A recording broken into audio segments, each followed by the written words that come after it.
Hello, friends, and welcome to another edition of To The Point podcast. No, this is not Jim Nance, but I'm Noah Warren. As always, I'm your host. I hope you guys are all doing well on this Friday.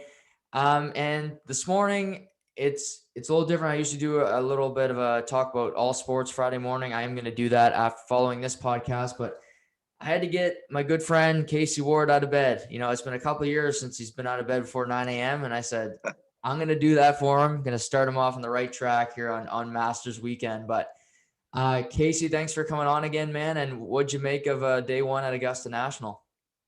Hey, Jug.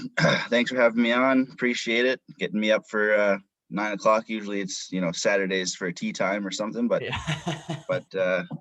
looking forward to getting into the Masters and covering all that this weekend. So yesterday it was a pretty interesting day because as we talked about, like a couple of the guys that we seen were not shooting very well. They were spraying it all over the course and some unsuspecting names up near the top of the leaderboard. So what do you think of the day? Yeah, I was following it the whole day just at work, and then I taped some and I watched it last night, and I was thinking, okay, start the day. I see like Matsuyama's at the top. I'm like, okay, he's a pretty good golfer. And I see, the leaderboard's at even, and it's like 4 o'clock in the afternoon. I'm like, Jesus, this is a rough day. And then I read up and that they changed the course around after DJ basically set a course record. I think they hated that. So they pushed the pins back, made everything tougher. But if somebody would have told me Justin Rose would have been the leader by 4 strokes after the first day, I would have bet anything with him. I mean, the guy's he's finished second there before, but to go 7 under, shoot a 65, and he's been off the map for a while now. So truly shocking start to the tournament. Yeah, no, Justin Rose was phenomenal. Like he eagled 8, and then after that he was on a roll. Went -7 through like the last 11 holes. So you could see he was striking the ball well. Experience for him is going to be a big factor, I think. And like we've seen him before finish the first couple rounds pretty high up there, and we've seen him not finish as strong. So Yeah. we'll see if he can try and close this one out, right? So as a golfer yourself, looking at this course, how would you approach it? Are you looking to hit it as far as you can? Are you trying to keep it in the fairway? What's the key for you at this course? Well, we're not going to be playing like DeChambeau. We're not going to be hitting drivers as hard as we can. We're going to be hitting the nice 3-wood or nice hybrids off the tee some holes, The thing I think with the Masters is you have to try and play it from like spots where you're not going to get yourself into trouble. Like some of these fairways, if you don't lay up, like you're going to get your ball's going to roll into the water. You're going to catch a slope and you're going to roll back into the water. Like we've seen it 100 times, especially I'd always think of the 2019 Masters when Tiger was one of the only two to put it on the green on the back nine. So I think experience is going to pay off here for guys that have a little bit of that in their back pocket. Yeah, I agree. Whenever I think of picking a winner, I never usually pick somebody that's never at least played the course 3-4 times. And Justin Rose has played it a ton, but you look at top leaderboard, Brian Harmon, not a guy I thought I'd say was in second place. He's always in those minor events, but those tournaments nobody watches. He's always at the top. Again, Matsuyama right there. But, you got like DeChambeau. He shoots 4 over yesterday. Rory McIlroy, everybody loves to interview him, and then he just sprays it all over the place, hits his father with a ball. And even, your guy, Justin Thomas, didn't have a great day yesterday to start his Masters campaign. No, I knew that you and Seamus were going to be hard on him there the other day. So, +1 after the first round isn't bad considering the field's not shooting as well as they're expecting. But I think one of the things that Thomas is going to be relying on is the experience that he's going to get from, the experience and the tips that he's getting from Tiger while Tiger's being at home. Right. So I think in the rounds to come, I think if JT can kind of figure out his wedge game and kind of keep his putter hot, then we'll see. Maybe he can turn it around. Yeah, I mean, that 1 over was a good score, like you said, especially for him. I mean, he could shoot 900 today. I mean, he can Oh he yeah. can he can get hotter than just about anybody. I mean, Dustin Johnson shoots 2 over. He's not out of it by any shot. He could find it for sure. DeChambeau, I never thought I was more, I think I got asked the other day, would you bet DeChambeau to win or miss the cut? I said I'll miss the cut for sure, especially at this tournament. His approach where he's trying to pull his arm out of a socket hitting the driver is not going to work, because like you said, it's going to go in the water. If you get in the rough at Augusta, it's really hard to overcome it. And like what I find interesting is like the US Open, the course plays so tough every day. And for DeChambeau to get a win there, you think that he can do it at every other course, but it's not like that every week. Some weeks he has his drive and he has wedges into every green. Other weeks he's not finding his ball because he's losing it. So it'll be interesting to see if he can make some kind of surge to come back today, but I don't think he's going to be making any cut line. So No. Yeah. Who was your pick before the tournament?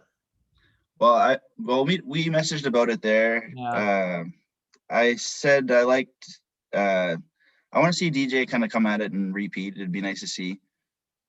I like DJ, or not DJ, but I like Justin Thomas. Obviously, he's my guy, Titleist guy. And then I said my dark horse, my dark favorite here that no one's seen coming, -2 right now, Kevin Kisner. Yeah, he's looking good. He is not bad. He grew up not too far from Augusta National, so I figured that's why he has a good chance of maybe stealing something here. Yeah, no, he's looked good, for sure.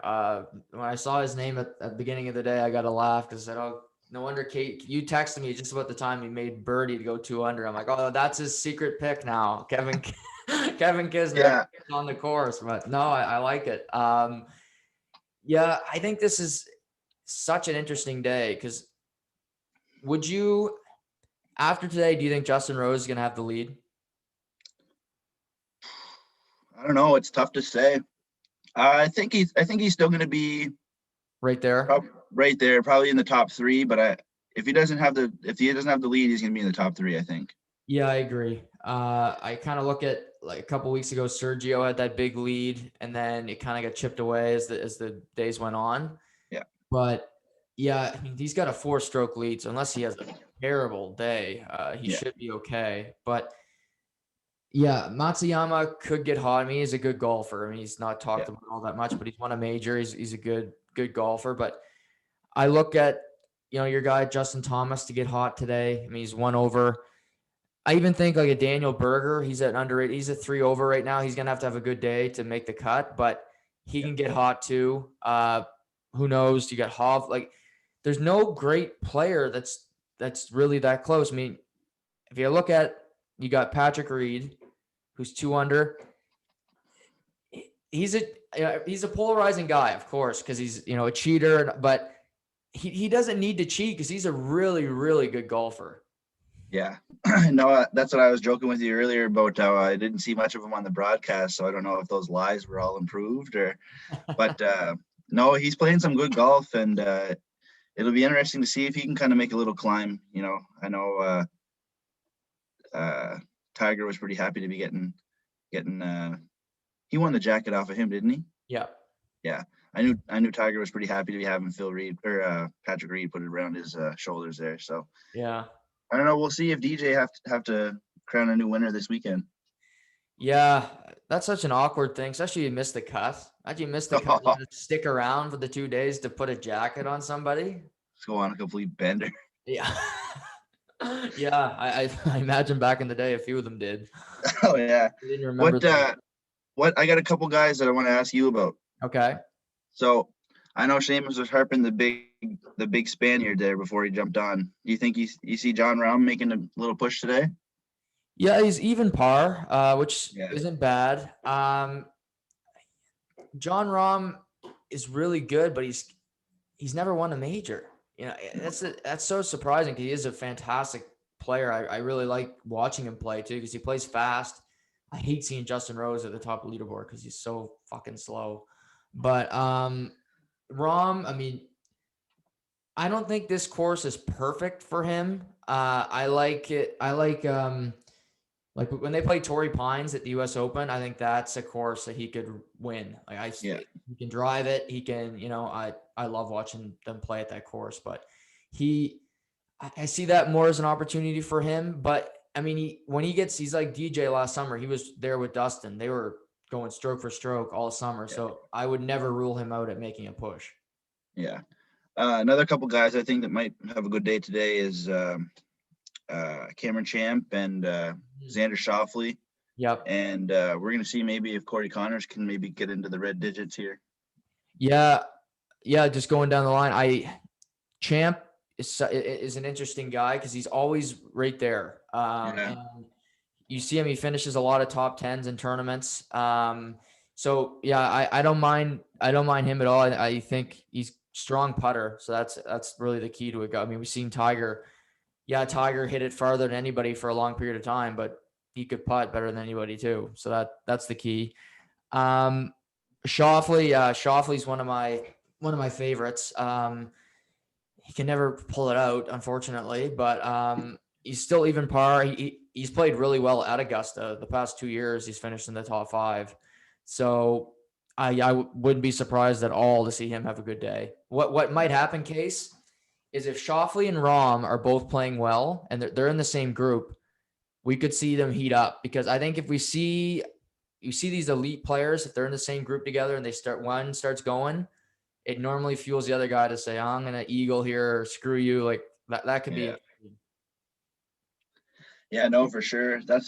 I think that's what we're going to see out of some of these guys that are in the groups too. The later groups that have a little bit of pluses there. I think we're going to see some of these guys maybe heat up. Like we were talking about DJ, we're talking about Koepka, Morikawa's +1. He can heat up today. Yep. Bubba Watson, Tony Finau. All these guys are guys that could heat up and that are like stars in the game. So I think they have a chance at maybe heating up and kind of nipping at the heels of Justin Rose here. Yeah, won over all the guys that are won over, like you said. I mean, Bubba's won it twice. You got Morikawa as a major champion. You got Dustin, who's 2 over. He's still in the mix. You got Victor Hovland, who's right there. Scotty Scheffler is another guy who, when he gets hot, I mean, we've seen him. He shot 61 last year. I mean, he can get going for sure. And then you got Justin Thomas is at one. I mean, there's a lot of good golf. Gary Woodland's at 1 over, and he's won a major in the past 2 years. So I like the group, and maybe it's going to make for an even more intriguing of a weekend, because a few of these guys have a good day. Justin Rose, I can't see him shooting 65 again. I mean, that's not many golfers shoot 65 at Augusta, so that's no slouch on him. But yeah, maybe he'll just have an even par day, or one under, and then you see a 2 to 3 stroke lead for him going into moving day tomorrow. Yeah, that's what I think is going to play out for Justin Rose. I think he's just going to play a nice conservative round today, get a real good feel for the course leading into the weekend. And I think he's just going to try and play like as close to par, even par, -1, -2, try and get a little bit more of a lead. But there's going to be guys that are going to be making a little bit of a climb today, and he's going to be able to see that. Yeah, I think Patrick Reed's probably smelly. Even like Webb Simpson's there too. Webb, he's a good player.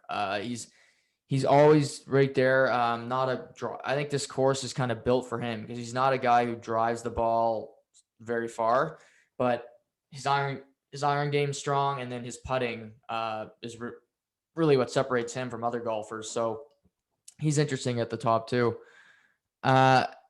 Yeah, it's what a weird day. I mean, clearly Augusta's made the course tougher, because November, guys were chewing up the course. I mean, Dustin ended up running away with it, but it was a much tighter field at the top.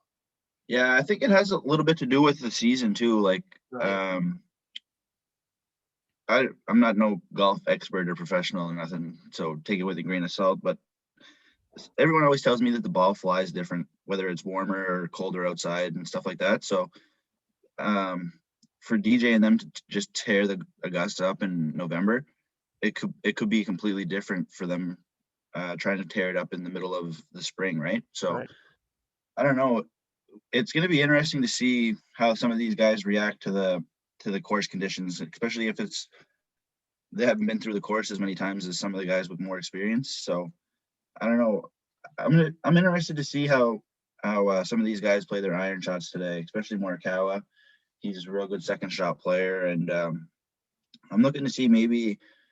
I'm surprised that Gary Woodland's not doing as well, Mhm. especially considering he's one of the guys that you see more so hit stingers off the tee, and I feel like that would be kind of a big advantage, especially in the Augusta.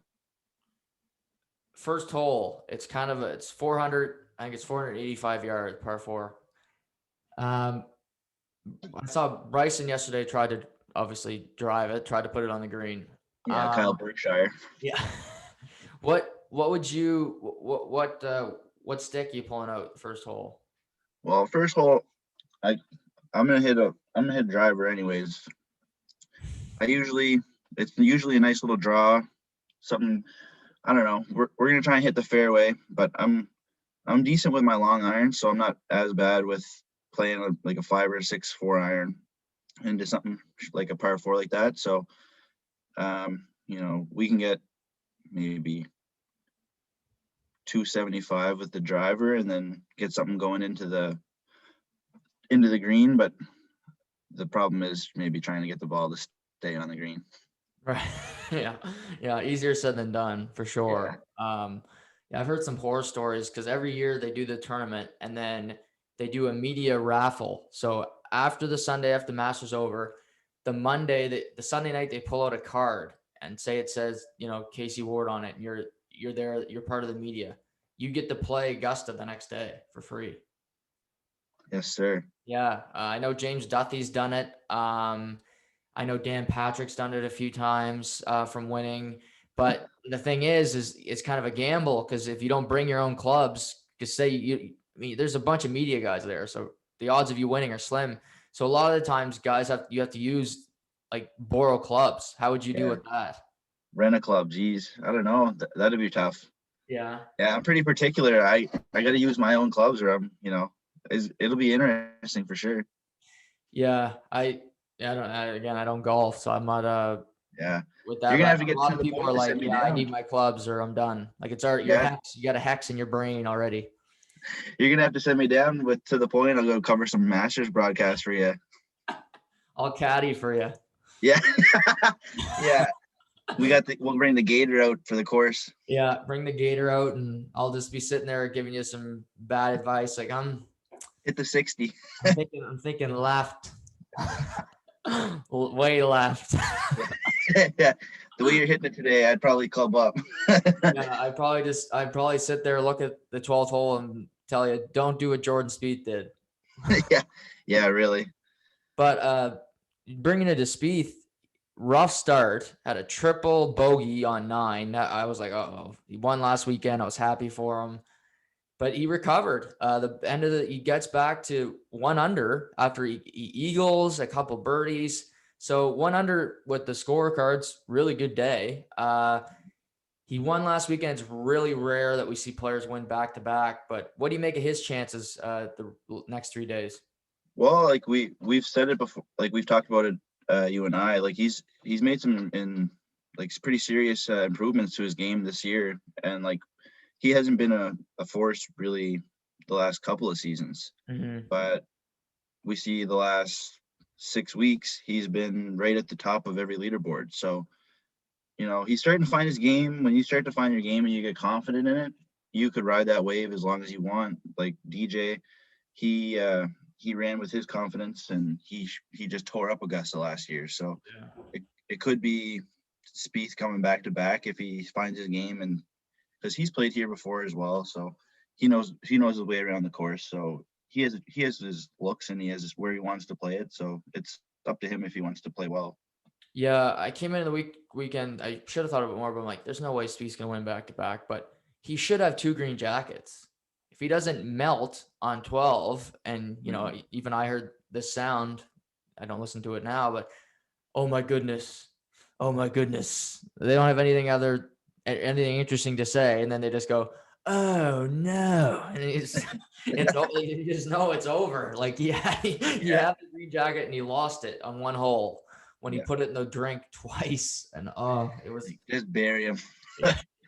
the poor bastard. But one under, I don't rule him out because he played in one of the last groups yesterday, so he's gonna be on early this morning. Yeah. Uh, I kind of like we saw the players that played earlier yesterday. They struggled. I think that'll reverse today because we normally see that flip for whatever reason, like you said, weather or wind. If it's good group in the morning on Thursday, it's normally the Friday has bad luck. Yeah. So it was tougher in the afternoon. I think maybe this morning we'll see players post lower scorecards. Yeah, that'll be interesting to see. I'll be tuning into it for sure. Just grinding out schoolwork. I'll have it on though. So I have it almost on mute, but not on mute. I have to, Yeah. masters. I'm, big masters guy. I gotta have it on Jim a little Nance, volume. I get it. I get it. Yeah. Hello, friend. We can mute the Bruins, but we can't mute the Masters. Yeah, we can definitely mute the Bruins. No, I don't. I like people that listen to the sound. I'm just the crazy guy that's in my apartment by myself, listening to nothing. So Yeah. I encourage people to be normal and not be like me. But Killed you with the March Madness though. yes, When I went over to watch. that's true. We did. Yeah, we did that day. So after one day, who who's your new pick? So you had a pick before. Who are you still riding with your guys, or do you have you have another guy in mind heading into the weekend? Well, I'm gonna ride with Kisner. I'd like to see him finish well today.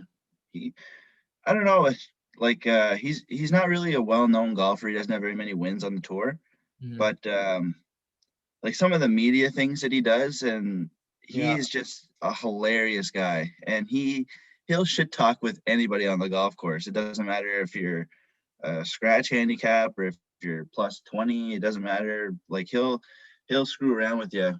So I don't know. It's something that I'm looking forward to seeing him. Maybe he'll start. Maybe the mics around the green will pick up a little chirp here or there. It'd be nice. But yeah, I'd like to see him do well. I'd like to see Morikawa play well today.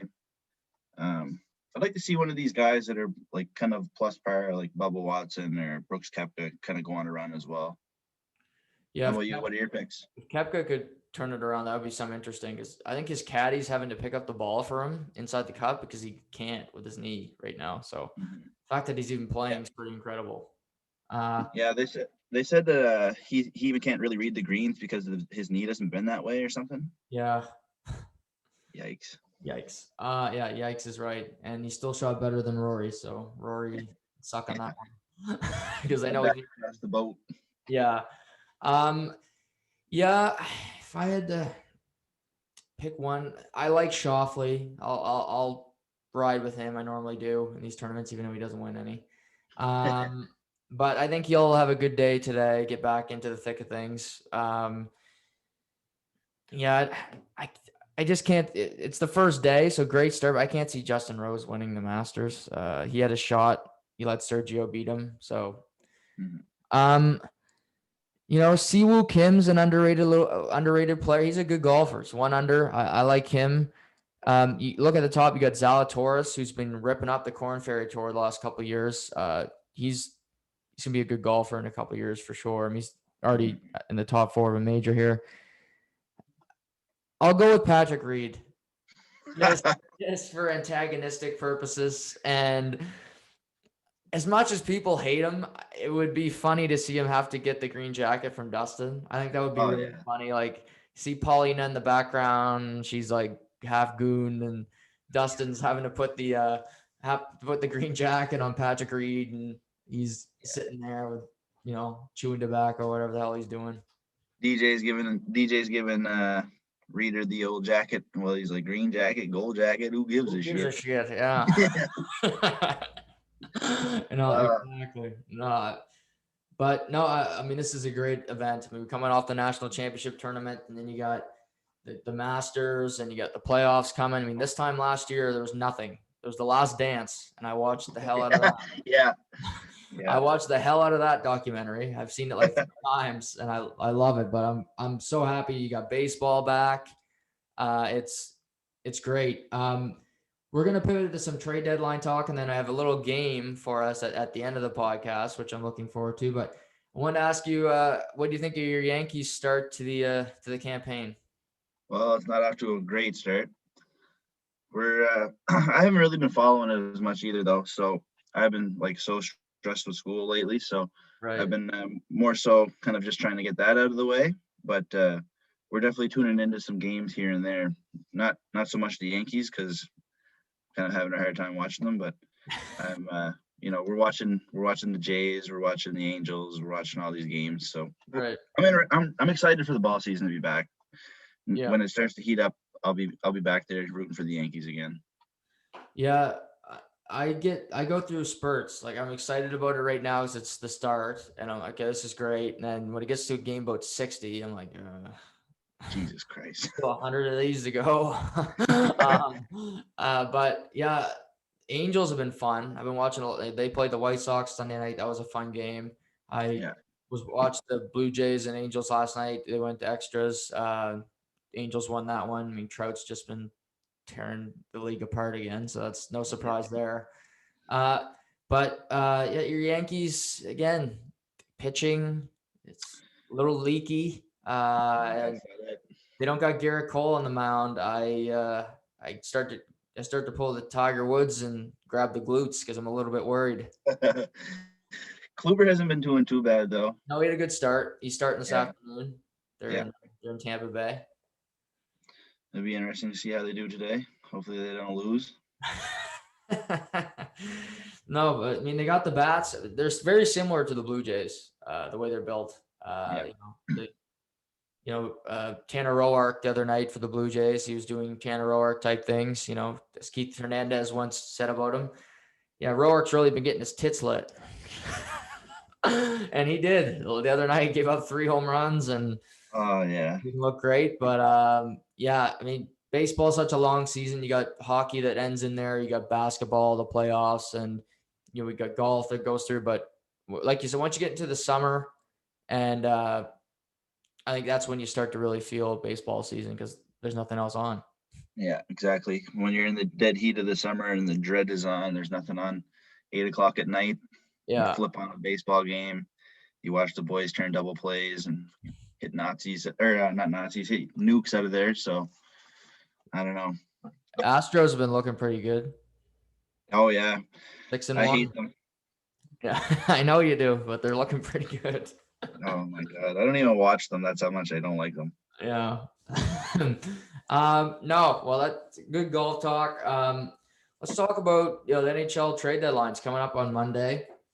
A player I thought might be traded, Tanner Pearson, was re-signed last night by your Vancouver Canucks.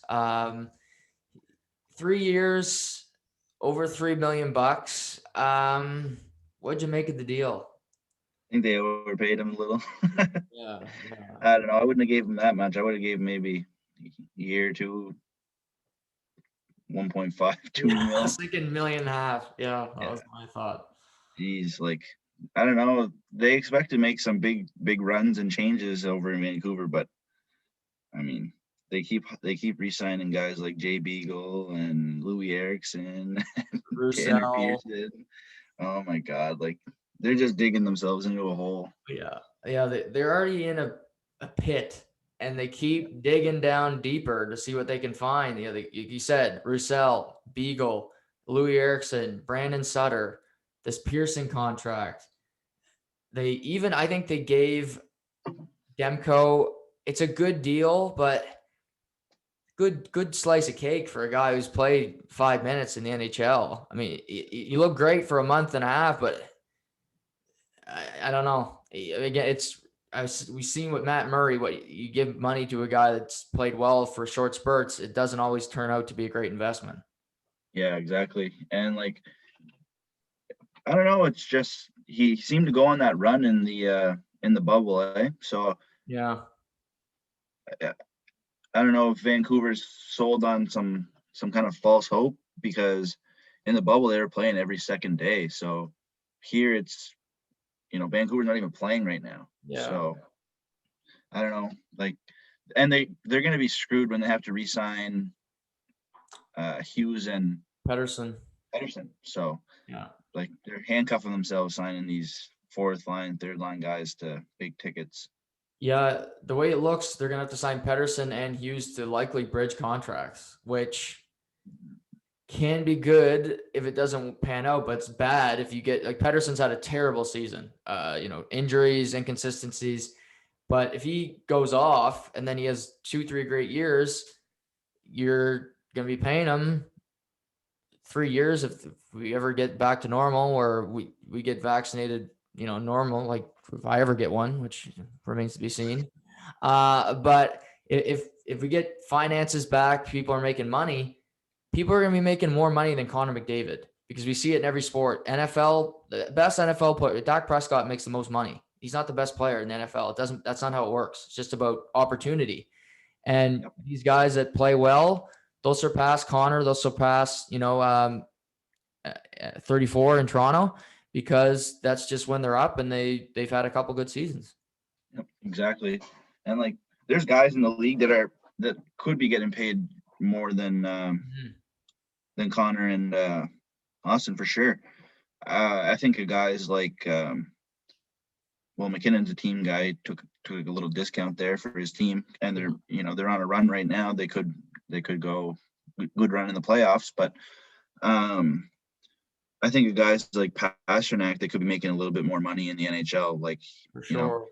His product is up there pretty high, and he usually puts up not as many points as McDavid, but usually more than Matthews. So he's this will be the first year that Matthews will finish with more points than him. So I mean, he's a 40 goal scorer, 50 really. If you, I love him. But I totally agree. I mean, he said when he signed his contract, I don't care what Nylander makes. I'm just happy to play hockey. But he's better than Nylander, clearly, and he's better. Sorry, Leaf fans, than Mitch Marner. And sure, that hurts some people's feelings, but I can't tell a lie here. I mean, if I had to take one guy for my life for one game, I'll take 88. I'll let the other people take 16. You can do C cuts and all that, and I'll take the winner. Yeah, I don't know. Seamus probably just screamed into his living space there. Poor Kennedy. Yeah. I don't know. Like, I don't know. Like, there's the media just hounds on the Leafs all the time. Like, they're the best team in the world. They're the best team in the world. They're playing really good hockey, but for me, everything is a grain of salt right now until the Final Four, because until you start crossing over divisions, that's when you're gonna see some good hockey, because no one knows the defensive structures, anything like that. So I don't know. We're gonna see if the old Toronto Maple Leafs can go on a run to the Final Four and maybe meet the Lightning or something. Yeah, I usually never watch SportsCenter, but I did yesterday morning for whatever reason, and I turned it on thinking, okay, they'll talk about Augusta a bunch, and I'll look forward to that. Hear Bobby Weeks go through his stuff, and I'm like 10 minutes in, I'm like, still talking about Jack Campbell, for Christ's sake. I'm like, getting through it, and I'm like, I want to see at least another highlight of a game. I know I watched them all, but I'd like to see something. And I get 14 minutes after 8, and it says, "Oh, we're going to commercial." I said, "Well, screw this!" Like, it was 14 minutes of Jack Campbell and beating Montreal without Gallagher and Price. Like, good God. Oh my God. They are, like, I joke with my parents, as you know, but they're a really good team, Toronto Maple Leafs. Oh, they are. They are. But are they better than the Colorado Avalanche? Are they better than Vegas? Are they better than Washington? Are they better than the Islanders, which nobody wants to talk about because they're so boring, but they win. But, they made a trade the other day, and you wouldn't have heard it. SportsCenter's probably like, Islanders made a trade? Oh, at least Joseph Wall, he's at practice today. Oh, great. Let's talk about that. The Islanders are in the NHL? Yeah. That's the media right there. Mike Bossy still play there? Pat LaFontaine still suit up? Yeah. My Lord. But since we're on the Leafs, do you think they do anything at the trade deadline?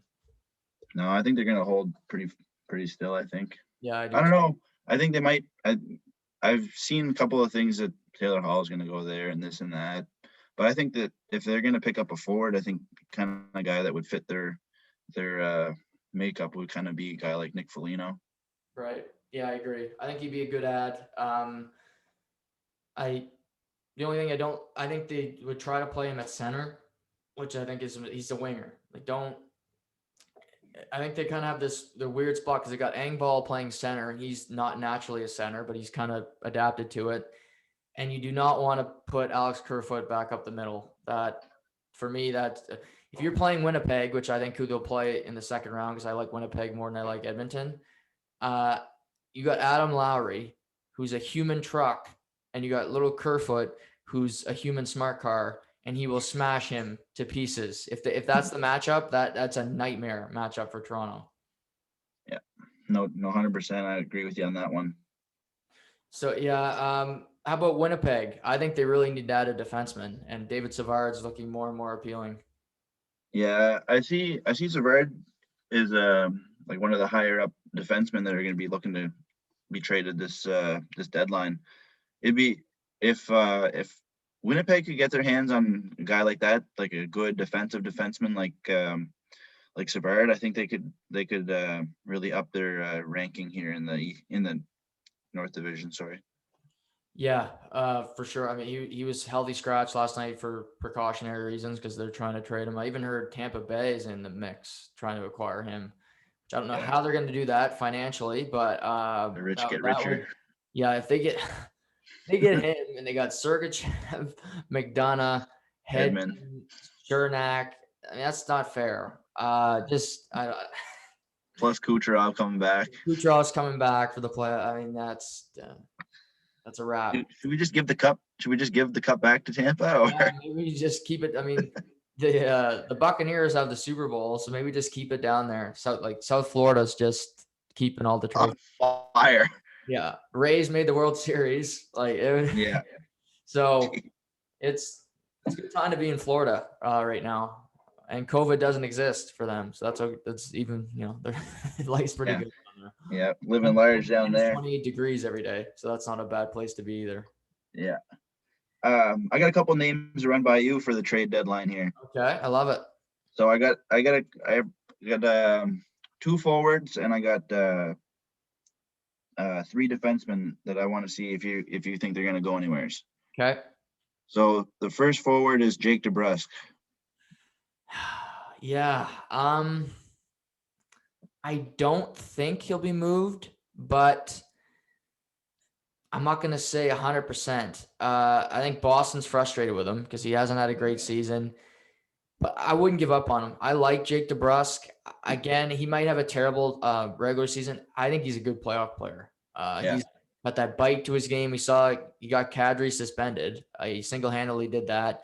I think he plays with an edge in the playoffs, more physical, especially in that division where you got Washington's, who's heavy, Islanders, heavy team, even Pittsburgh is heavy-ish.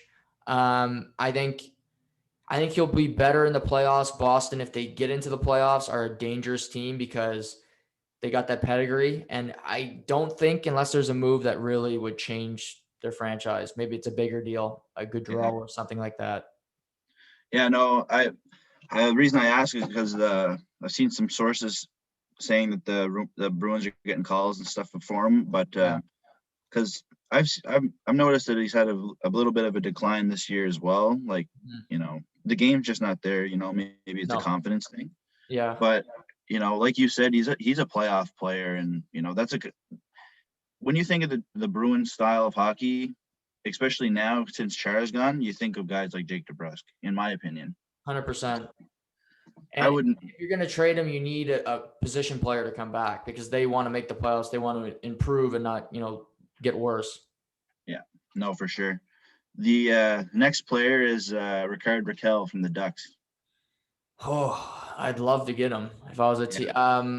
If I'm Anaheim, I think you do it. I think you can get a good haul for him. I think we're talking about Taylor Hall potentially being. I think you could get more for Rickard Rakell right now than you could for Taylor Hall. I think he's that good. He's Yeah. out with an injury right now. I don't know how long he's going to be out. That's one thing they'll have to watch. But I think we just mentioned talking about Boston. I think Boston would really love to have him. They traded for Anders Bjork a few years ago from Anaheim. He hasn't exactly panned out. They did a trade for Nick Ritchie as well. So he's a guy that was in that organization. So clearly they like scouting Ducks. Mhm. I also think I wouldn't rule out if Toronto does make a splash. I think they'll stand pat, but I think he's a player they'd love because he plays the wing. He fills a need. They could put him on the left side if need be. But I would say he's likely going to be moved unless it's a more serious of an injury. Yeah, no, that's what I was thinking too. I was wondering what your opinion was on it because he's kind of a hidden gem, I would say, over there in the West Coast. 100%. No, nobody watches him, so he's not a big name, but the guy can put up 25 goals. He's a consistent player. I like him. I like his game a lot. Yeah, and the last two guys I have here are both on the same team. Um, Ekholm and Ellis. Do you see either one of them going? No, and the reason is because Nashville is now 4 points up on Chicago for the last playoff spot in the Central, which is just crazy. Yeah. And they got the veteran GM and David Poyle. It might be his last year as a GM, just with his age and everything. I think he'll want to make the playoffs his last year, even Go if on they, a if they run. lose to Tampa. At least they make the playoffs, right? So, and I think Chicago, we see them make the trade yesterday. They traded Walmart and Carlson to Florida, kind of pick up some bad salary on Brett Connolly's deal. I think I think they'll move some players in the next couple of days and maybe get worse on paper. So I think Nashville will say, okay, Columbus is likely going to sell off. Chicago's selling off. Who else is going to catch us? Dallas. Mhm. We're going to make the playoffs here. Let's keep back home and Ellis and look at our options in the offseason. Yeah, no, because there was a lot of speculation that one of them or both of them were going to be moved if they weren't in a playoff spot, right? So Yeah. I would personally, I would not move Ellis ever. I think again, we just talked about Raquel. I think Ellis in Nashville is so underrated and not talked about as a really elite defenseman in this league and what he can do at his size. I think he's incredible. yeah, especially in Nashville, because the first person you hear of is Roman Yossi. So to play behind him and um, Ellis doesn't seem to give up much. No, So no. he's he's like a defensive staple, I would say, and it's clearly evident the success he's had in his career, not in the NHL, but especially in the World Juniors. Yeah. And another guy I'll throw in this, I think he'll go to this team. I'll make a prediction now. I think James Reimer will be traded to the Colorado Avalanche before Monday at 4 o'clock. They could win the cup this year. I think they could have won the cup last year. They cannot go into the playoffs with just Grubauer and then having Jonas Johansson as their backup goalie. They need a good, solid backup in case of injury. And Reimer, yes, he wasn't great in Toronto. He wasn't everybody's cup of tea, whatever. He wasn't all his fault. He's been really good in Carolina this year. He's been really good the past few years, to be honest. And he he would be a great backup. Again, he's not going to play if Grubauer's healthy, but in case of an injury, I'd rather have him than Bernier or Ryan Miller. Of the guys available, he would be at the top of my list. I think Joe Sakic, go move some pieces. You want to win a cup, strengthen your strength, get a good backup goalie. Um, yeah, that's a surprising trade right there, James Reimer. A guy that I seen maybe gonna getting traded over to the Avalanche to go on a little bit of a run would be Coyotes goalie Antti Ranta. Mm-hmm. Kind of see, I don't know, I can kind of see him playing for the Avalanche, maybe going as a, you know, I don't know if he's going to be their starter or he'll be their backup or what would happen, but he's another guy I could maybe see getting shipped across.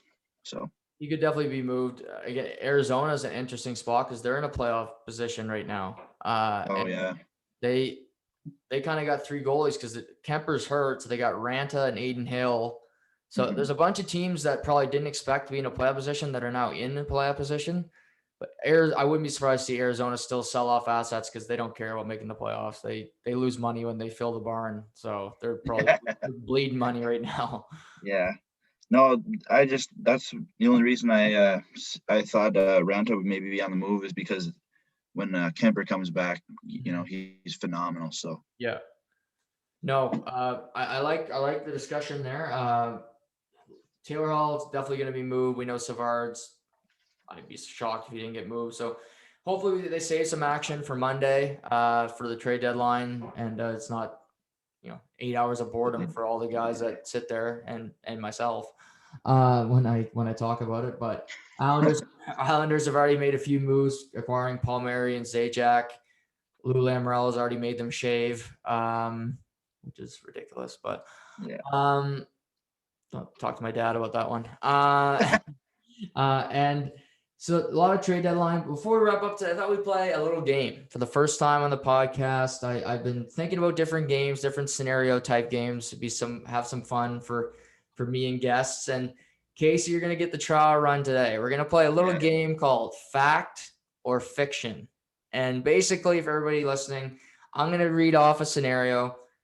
Me and Casey are both gonna say if it's fact or fiction. Casey will go first. He'll give an explanation why it's a fact or why it's not going to happen. And I got about 6 questions. I think it'll be a lot of fun. Some of them are, I got one at the end that's more based on one of our friends, which will be funny, but they are sports related. So I'll start with the first one. Justin Thomas will win 3 or more tournaments in 2021. Yeah, that's fact. He's already got one, so he's got 2. He's gonna win a major this year. I could see it. Yeah, maybe not. Well, he could win the Masters, or he could win the U.S. Open or the Open. Mm-hmm. So I don't know. We'll see. I think that's fact, though. Yeah, I'm also gonna say fact. He's too good of a player not to. He kind of had a slower summer last year. I think he'll get a couple wins under his belt. Like you said, he's already got one, and we're not even into the summer months yet. So I wouldn't be shocked to see him win a major, and he's only going to win one more. He could throw in a Rocket Mortgage or something down the line. So at least 3 wins. Yeah, I'd say fact for Justin Thomas, your guy. Okay, number 2, Bryson DeChambeau will win a major this season. Oh, now that's a tough one. I'm going to say fiction. I'm going to say fiction on that one. I don't know if he can spray it all over every course and still get out of the rough. I don't know. Yeah, I'm also going to say fiction. Torrey Pines is the tournament for me where I could say he could win that course because it is a bigger, he could tear it up. I mean, Tiger did it forever, hitting it far. So Bryson is the equivalent of Tiger now when he was in his heyday when it comes to driving it. But yeah, I agree. I think he's really good. He's improving his putting and everything, but he was so fixated on the driver and hitting it so far. I think it can get him into trouble. And I just trust players that are a little bit more sound, like Justin Thomas's, Dustin Johnson's, to keep it clean on the fairway and not go into some of the trouble areas that Bryson does. Yeah, no, for sure. There comes a point when hitting driver too far is not a good thing. No, just put it down the middle, and sometimes he hits it 80 yards. When he's playing with Lee Westwood, he hits it 80 yards above, but they both birdie the hole. So I'm like, well, how did that help you? Yeah. But we'll see. He's fun. He's fun anyway. People hate him. I kind of like him because he's different, and he looks like a friggin' middle linebacker. So that's another part of this game. Number 3, the Toronto Maple Leafs will win at least one playoff round this season. Yeah, that's fact. I would say that's fact. Based on the stiff competition in the North, I would say that Seamus's Toronto Maple Leafs are, I would say, at about an 85% chance of getting through the first round. Second round, who knows? Yeah, I'm going to say fact. And for everybody that thinks I hate the Leafs, I don't hate them. I'm a biased person. Right here. Yeah. Right now they play Montreal. I think that would be a tougher series than Leafs fans would give it credit for right now, because I think Montreal, they're such an easy win for us, whatever. Montreal's built like a playoff team. they got a unicorn on that team. Toronto doesn't have one of those. Josh Anderson. Carey Price come back healthy. With Gallagher out, Montreal's got some room to spend at the deadline. So I'm interested to see what they do to add to the team. I think they need a defenseman. But yeah, I think Toronto would beat Montreal in a 7-game series. So I'll give them that. And then I said it from the beginning, I'm not going to back off this opinion. I think Winnipeg's better than Toronto. I think it'd be a really tight series, but they only need to win one in this fact or fiction scenario. So I think they'll win at least one. They'll break the curse from 2004. That's basically winning a Stanley Cup for Toronto Maple Leafs fans, and they'll move on to a normal year next year where they'll have to prove it again. If Toronto gets through the first round, there might not be a parade in Toronto, but I tell you one thing, there will be a parade in Rexton. Yes, there'll be a national holiday down here for the Toronto Maple Leafs. Well, either or, even if Montreal beats Toronto, there'll be some kind of party. It'd be a Acadian Day in May down here, I think. And then Darren would have just a fit. Oh, he'd be all over the place. Yeah, he won't go into the store that day. I don't think he can take the bickering, so it's not good for his blood pressure. So I'll keep an eye on him. Number 4, Johnny Gaudreau will be a Calgary Flame at the start of training camp next season. Fiction. I don't think he's going to last. I think that ship has sailed for the Calgary Flames fans in the podcast world. I think just the friction between him and Sutter is not a very appealing thing for a player to go through, and I just don't see him wanting to be there after this season. Yeah, he's got 2 feet out the door now. I think he had one before, and I think Brad Treliving, if he's not fired this offseason, I don't know. The guy's got to be the luckiest guy ever. I mean, I know his dad owns Boston Pizza, but take that inheritance and run, because this team is sinking quick. It's ugly in Calgary. I think Gaudreau and Monahan clearly aren't the players to win. I've been saying that for a few years, yet they keep going back to that well. And, Vancouver's all out with COVID right now. Calgary wishes that – I don't want to say that because that's going to sound bad. Calgary wishes that they had that sickness as an excuse, because that's how bad they're playing. They look like they all got shit in their pants. They can't move. I mean, they played against Toronto this week. I watched both of those games. They're pathetic. They have no confidence that they can win. And I think Gaudreau's wanted to leave for a while. I think he'll be in – it's always been Philly, but Philly, I wouldn't want them. They got enough aging players that aren't producing anymore. Yeah. No, I was surprised to see the Flames not do as well this year, especially because they have what I would say is probably one of the better goalies in the North with Markstrom, and probably one of the better defensemen being Tanev, and Giordano's not what he was, but he's still, I'd say, effective in the NHL. So yeah, I'm surprised they're not doing as good. Yeah, it's a rough year for Calgary, and they're done. But number 5, the Cleveland Browns will win the AFC North next season. Well, I'm gonna have to go. Geez, we're gonna go with yes. We're gonna go with that's a fact. Yeah. We're gonna say. Oh, frig. Actually, I don't know. If Odell's back, we're not. No. But no. If Odell's back, we're not gonna do it. I'm gonna say that right now. But if Baker has all the options in the world and he can throw to whoever he wants and doesn't have to just highlight Odell, I think Baker's a little bit more effective that way. So we're gonna pray. We're gonna be rooting here NFL season for the Browns. Yeah, I'm gonna go with fact. I like the Browns roster a lot. I think Stefanski's a great head coach. Baker, he's a good quarterback, and he's good when he has people to help him. I agree. They need to get rid of Odell. It's better when he has just good players, not great. don't force him the ball. Spread it around. You got good Hooper at tight end. You got Peoples-Jones. You got Jarvis Landry. You got two great backs in Kareem Hunt and Nick Chubb. Give them the ball, play action, run it. I look at the Steelers.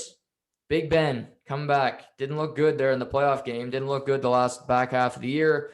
He's older. His arm isn't what he used to be. Their team is worse. They lost their starting center who retired. So I think Pittsburgh's behind Cleveland. So their big test is obviously Baltimore. But I like Lamar a ton. I think they have a solid defense, but the receiver position still hasn't improved. I'll be interested to see what they do in the draft at the end of the month. But looking at it right now, I have to go with Cleveland because I just trust their roster top to bottom more than I do Baltimore. Yeah, no, I'm pretty surprised because I was waiting for you to just shred me there. So I'm surprised. So we're agreeing on most of these for the I most think part. we've agreed on every one so far. Yeah. That's interesting. This one, I don't know if we will. This is our last one. It's kind of a joke, but it's also pretty true. Seamus Fillmore will break 90 this summer. Any court will break 90. Jeez. Well, oh man, I wish I would have had a little bit of time to prepare for this one. I could have asked Shane what his regular numbers are. Frig. Would you really trust him? I'll have to go with him is the problem. Yeah, you gotta get around him with him. Yeah, so I don't know. We're gonna aim for Seamus to break 90. I don't know if that'll be fact or not. I don't know. We've seen miracle workers work before, but I'm not that kind of miracle worker. You're not so. Chubbs Peterson?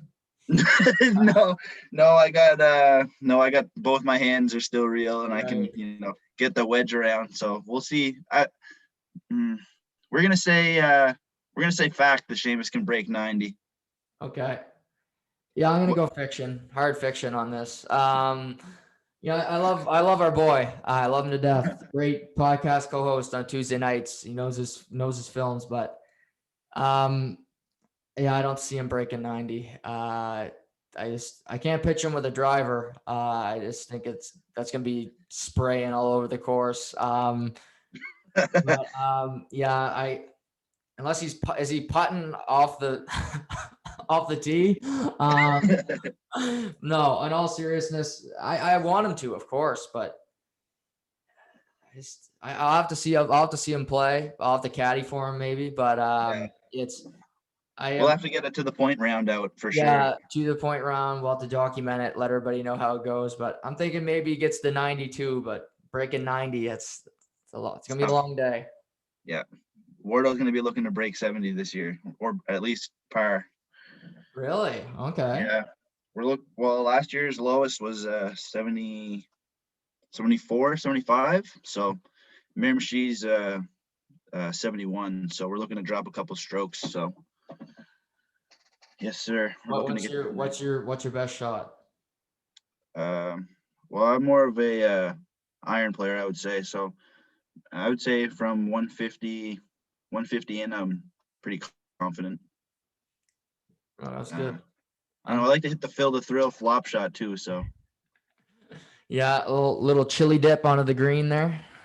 Yeah.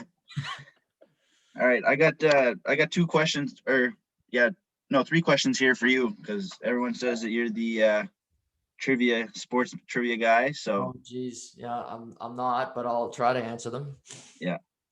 So. One of them is a personal one from your apartment. Okay. The other 2 are Jesus. They're just regular sports ones. So. Okay, I'm worried about the personal one. So, the best part about nicknames is that you don't get to decide what yours is.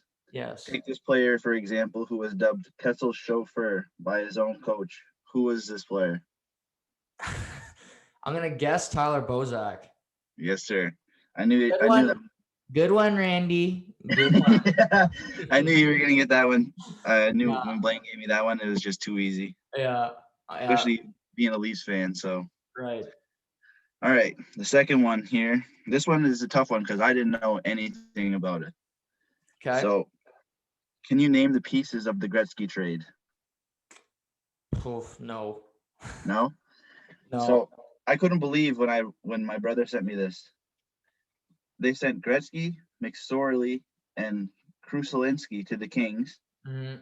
in exchange for Jimmy Carson, Martin Gelinas, and a first rounder in 89, 91, and 93, as well as 15 million cash. I knew about the cash. I knew back then you could do those dirty deals. Yeah. LA had just got into the league, but they were making money. Like people were buying Oh, yeah. into it, and then they heard Gretzky was coming. So LA's like, we don't give a shit. We'll give you 15 million bucks. We're gonna make 100 million here in a minute. But yeah, crazy that he got traded. First of all, that Wayne Gretzky, the greatest hockey player ever, and Edmonton won a cup after he left, which is even crazier. So the deal doesn't look as bad as As it could bad. be, you know? I mean, he No, saved I the LA was. market. He brought hockey to Los Angeles, but wow. No, I knew, thinking back, I knew about the cash. I knew McSorley, but other than that, not a clue. Yeah, the only thing I knew about it, other than Gretzky being involved in the deal, was that McSorley and Cash went. That's the only thing I knew about But it. you knew McSorley had to go with him. He needed his. Oh, yeah. All right. And the last question from apartment 104. Oh, Jesus. Who who is one pitcher in the MLB that I never want to see called from the bullpen in an important playoff game? Yeah, this is an easy one. That would be Mr. Araldus Chapman. Yes, sir. That Yeah. is nothing has been said truer. Yeah, that would be Araldus Chapman for sure. I don't want to go back through Casey's horror story, but Game 6, Chapman comes out of the bullpen and just decides not to throw anything but fastballs. And the one pitch he throws off speed's a pancake right down the middle. 80-mile-an-hour curveball. Yeah, 5'4" Jose Altuve sends it to the moon. Yeah, you got that electric shock though from that buzzer, right? So I don't know. Yeah, he knew what was coming. Oh, He got yeah. the shock on the ass cheek, and he swung. Barrel in the. Yeah, I got the Yeah. barrel on her, and that's all she wrote, folks. Oh my No, God. It I seems like every the year. trivia. Good on Blaine. I know. See him at the store there. He's always got some something to say. So I like that he's getting his say here on the pod. But what do you got going the rest of the weekend? Well, I got Masters broadcast. I'm in probably the last couple assignments of the weekend, so I gotta get some schoolwork done. So gonna be grinding that out. How about you? You got any big plans? Gonna watch some Masters for sure. Yeah, do a lot of that, and I just wanted to should have said this off the top. I'll say it now. Everybody listening, go vote for Elsa Bucktuck for Craft Hockeyville. It's open now. You can vote. I believe it's as many times as you want. You can put your email in, your name, and then you can vote. So until tomorrow. So go crafthockeyville.ca, set up a username, enter your email, and vote for Elsa Bucktuck First Nations for Craft Hockeyville. I think it's great.